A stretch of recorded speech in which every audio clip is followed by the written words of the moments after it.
not in your head lesbian. 2 days ago or 1 day ago, March 28th or 27th of 2023, a 28-year-old ex-student of Covenant School in Nashville, Tennessee, went back to their school. A 20-year-old named Audrey, who had chosen the name Aiden, who had chosen a life as a trans person, who had been medicalized, and who was under the influence of exogenous hormones that are very powerful, along with God knows what psychopharmaceuticals, as she was undergoing treatment for other mental illnesses, had been stacking guns in her house, had been preparing, had obviously been talking to people. She was a graphic design artist. She left clues in her work. She left a manifesto that has yet to be released. It's very important that this manifesto be released if it is to be believed. Now I ask you, what kind of a 28-year-old computer-savvy person goes ahead and does a heinous act which will result in their suicide and does not publish the manifesto seconds prior to the act? What kind of person? That's my question. But all of this aside, let's take a moment to understand what really happened here. Is 7 lives were lost.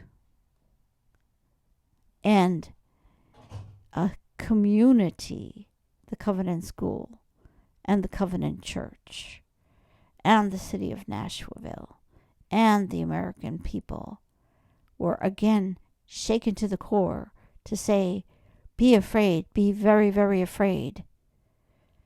Well, it's time to stop being afraid. It's time to do something.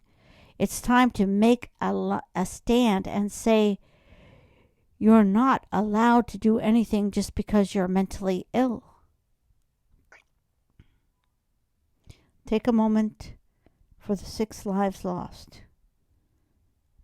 William Kenny, 9 years old. Hale Scruggs, 9 years old. Evelyn Jake House, 9 years old. Cynthia Peak, 61. Catherine Coons, 60. Mike Hill, 61. The city of Nashville, with the police force, immediately responded. Thank goodness. They were not like the other cops. But we have had too many shootings in the United States of America. Here is not a war against the Catholic Church from the trans. The trans community is warring against us all. Well, a faction, a sliver of them, the trans rights activists. Who can blame them? They're addled with drugs. When I was at a Let Women Speak event, it was not a protest. We had trans rights activists as protesters. The media called them counter-protesters and called us protesters because language is important. We were speakers. We had a permit to speak. We were not protesting anything. We were speaking about women's rights and why we disagree with the trans rights activists' agenda to have self-identified entry into all women's spaces.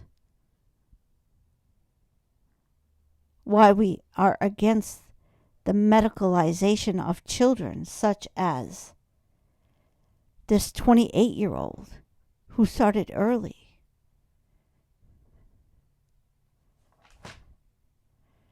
You cannot fill the human body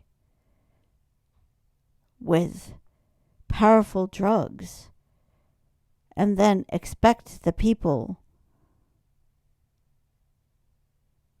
to be informed and make informed decisions. Certainly not with children.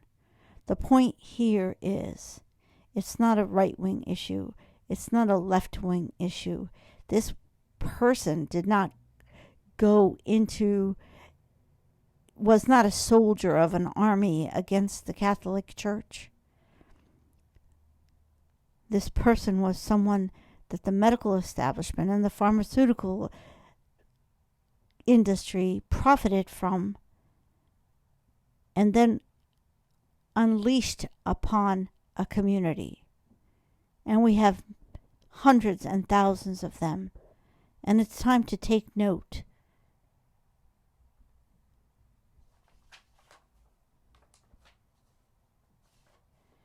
William Kenny, Haley Scruggs, Evelyn Dykehouse, they have brothers and sisters, cousins, aunts and uncles, mothers and fathers.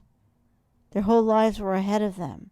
Cynthia Peake, Catherine Coons, Mike Hill, they have children and nieces and nephews and grandchildren and grandnieces and nephews.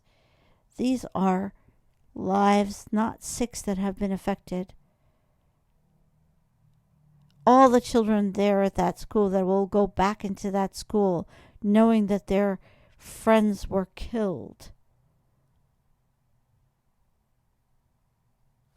We have to stop this. And I, as a lesbian person, do hereby say, I do not want the T and the QIA++ to be any more part of my identity. An identity is not medication and cosmetic surgery, which will mess you up and leave your actions. This is just ridiculous. Let's just face it. Let's stop the madness. If an individual adult wants to do what they want to do, they can, but nobody has a right to push their agenda on anybody. And this is a tragedy, but one that highlights the vitriol that can come from powerful mind-affecting exogenous testosterone and estrogen and all the rest of the things that they have to take. So, for now, just know that this person was a graphic design artist and very savvy in the techniques of internet communication, and yet the manifesto is not out, and yet their social media has been wiped clean. We need to know what's happened here, and we need better measures in place to prevent these kind of mass shootings. Everybody agrees on that. Everybody agrees on that. It's not an issue of should we have guns or should we not have guns. It's how do we have guns?